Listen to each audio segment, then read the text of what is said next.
Hey guys, Brandon Will. I'm hanging out here in Nashville with somebody you may think you know by the look, but you can't know that person. We are with Aron Jones. What's up, man? Yeah, not a whole lot.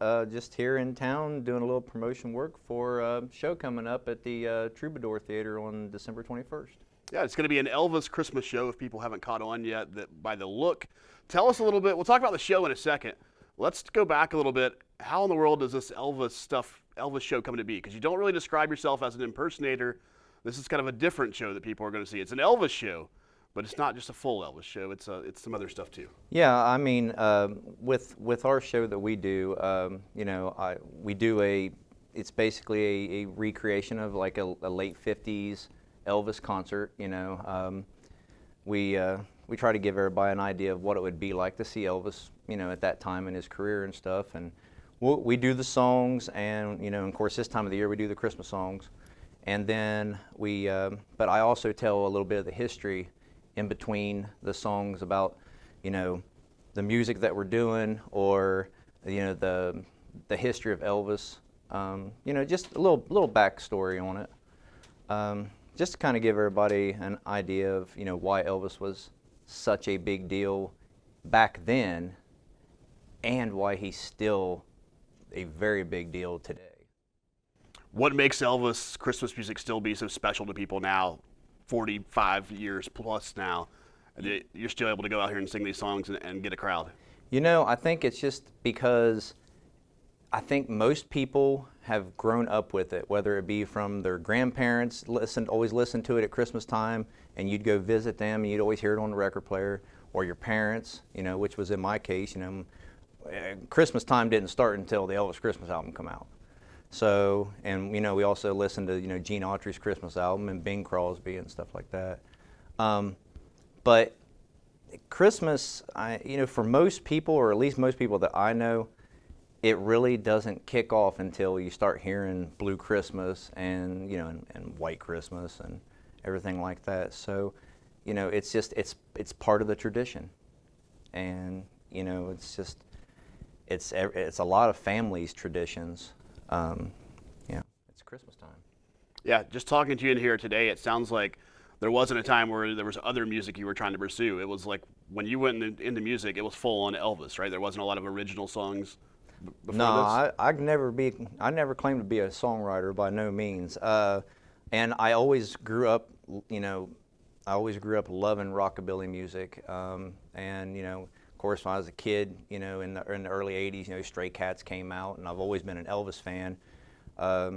Grew up listening to to Elvis and Buddy Holly and Chuck Berry, and of course, like I said, my other favorite singer, I grew up listening to all the time, Raul Donner out of Chicago.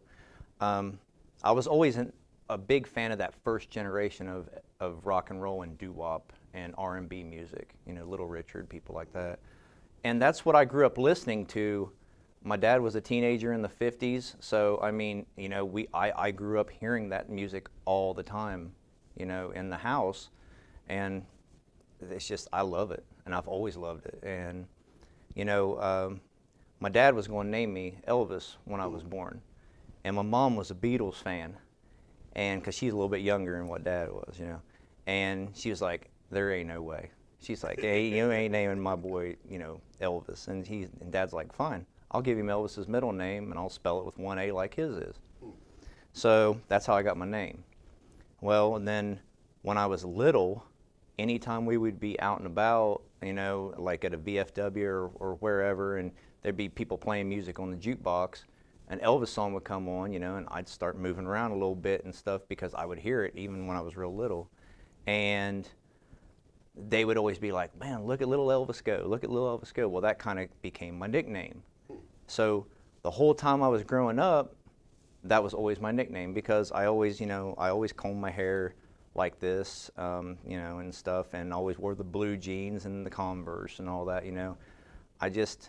don't know, I was always different, I was the kid in high school that had, the black leather motorcycle boots and motorcycle jacket and all that, and had the ducktails and all that stuff, where everybody else, had flat tops and, cowboy boots and blue jeans and stuff like that, And But everybody, my teachers, everybody always called me Elvis because I just, you know, I was a big Elvis fan and stuff. And even when I went into the Army, it kind of followed me in there because, you know, I got in there and, you know, they cut all my hair off. So, and then, but when I got out of my training part, you know, I could grow it back out a little bit. So when I did, I pretty much grew it back out like it is now. And everybody, you know, but they would always try to get me to sing, you know, for the talent shows at school or in front of people and stuff like that.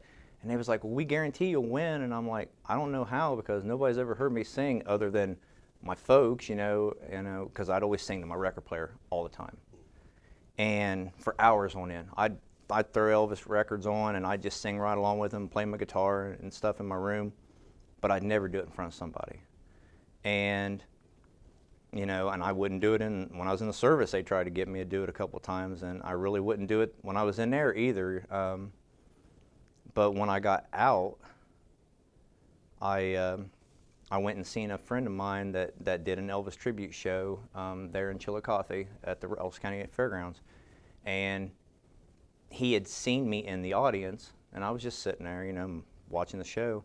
And he got to the segment in his show, because he did like the 70s Elvis, and where he would do like the 50s medley, you know, Teddy Bear, Don't Be Cruel, you know, how Elvis would do it.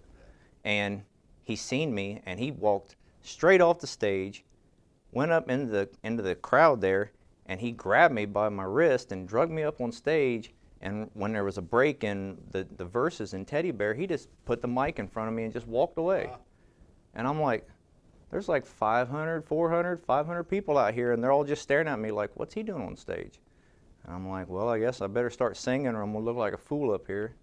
So I started singing, and the crowd started screaming, and I'm like, well, maybe I should be doing this or whatever. I was like, everybody's tried to talk me into doing it for years, and if they want me to do it, I guess I should do it. So now it's been 21 years now, and I'm still doing it. Yeah, well, if people want an excuse to come to Nashville and get to see your Elvis Christmas show, tell them the details, where it's at, and how they can get some tickets. It'll be at the Troubadour Theater on December 21st.